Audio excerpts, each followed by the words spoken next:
I'm going to give a little bit of an overview where I was predicting civil unrest coming to America, show what happened in Iran, show what has recently happened in America, and then conclude with what you as an individual can do to protect yourself and your capital during these times of revolutionary change.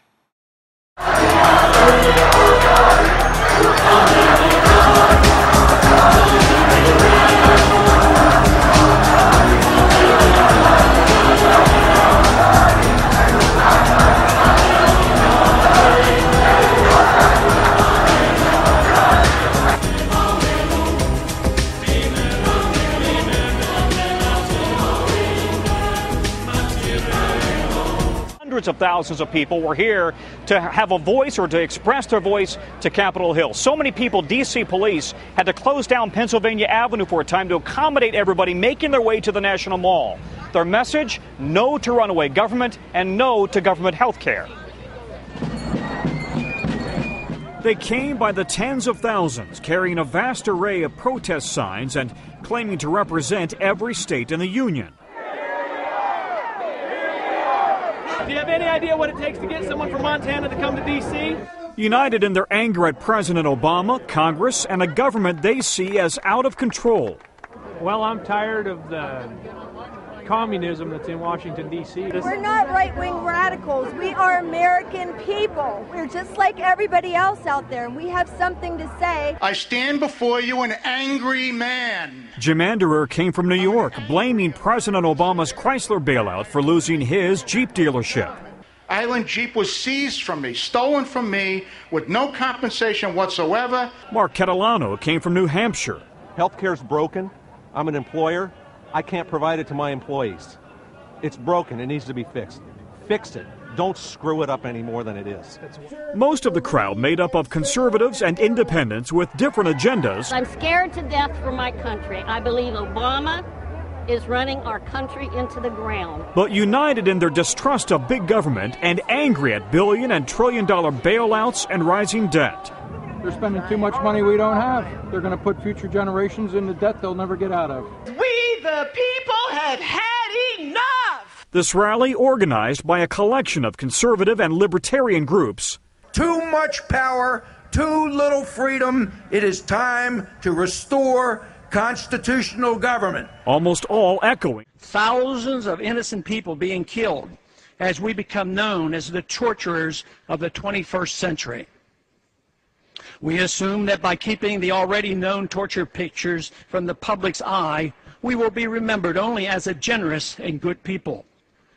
If our enemies want to attack us only because we are free and rich, proof of torture would be irrelevant. The sad part of all this is that we have forgotten what made America great, good, and prosperous. We need to quickly refresh our memories and once again reinvigorate our love, understanding, and confidence in liberty. The status quo cannot be maintained considering the current conditions. Violence and lost liberty will result without some revolutionary thinking. We must escape from the madness of crowds now gathering. The good news is the reversal is achievable through peaceful and intellectual means, and fortunately, the number of those who care are growing exponentially. Of course, it could all be a bad dream, a nightmare, and that I'm seriously mistaken, overreacting, and that my worries are unfounded. I hope so, but just in case, we ought to prepare ourselves for revolutionary changes in the not-too-distant future. I yield back the balance of my time. Okay, now to properly understand this, we need to understand that we have agency that can be represented by three distinct time frames. You in the present, you in the future, and you in the past. Now the reason we shouldn't kill is because when we kill somebody, we extinguish their ability to make choices in the future. That's why we shouldn't arbitrarily and discriminatorily just kill people. Us in the present is represented by no slavery, or in other words, equal justice under law. When we put other humans into slavery, we infringe on their agency in the present.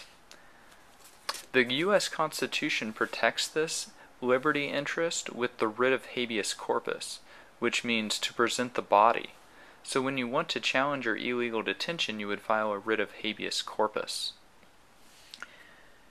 Now the past is a little bit more difficult.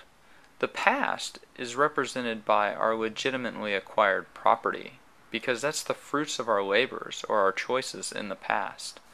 That's why thou shalt not steal. But how exactly is this liberty interest protected in the Constitution?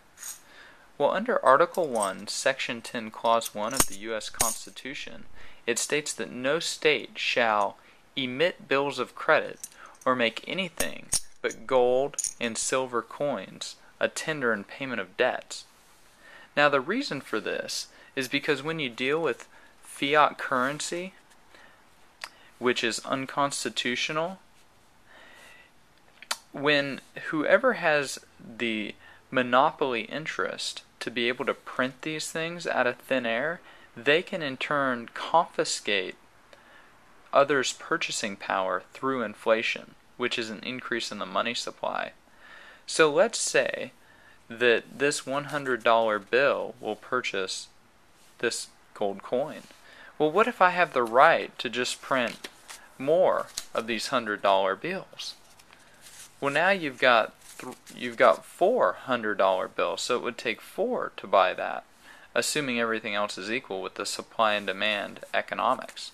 And so that's the reason why it's unethical and immoral to allow for fiat currency, to allow for a quasi-governmental institution to have the right or the power to print fiat currency and prevent other people from printing the currency.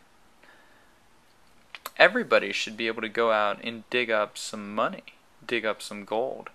That would be ethical money production. And that's why, in order to protect our liberty interests in the past, we have to use sound money, because it protects against confiscation through inflation, which is a form of taxation without representation and without due process of law. And as long as we're able to have that liberty interest protected, it will stand as a bulwark and protect our other liberty interests, such as our liberty interests in the present with the writ of habeas corpus, and also against arbitrary and discriminatory practices such as just killing people, which is what Stalin or Hitler or Mao have done.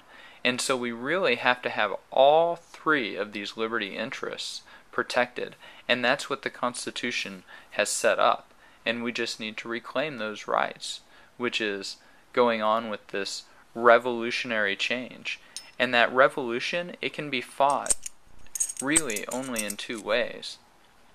You can fight with guns, or you can fight with money. And so we have to stop using their fiat currency paper franchises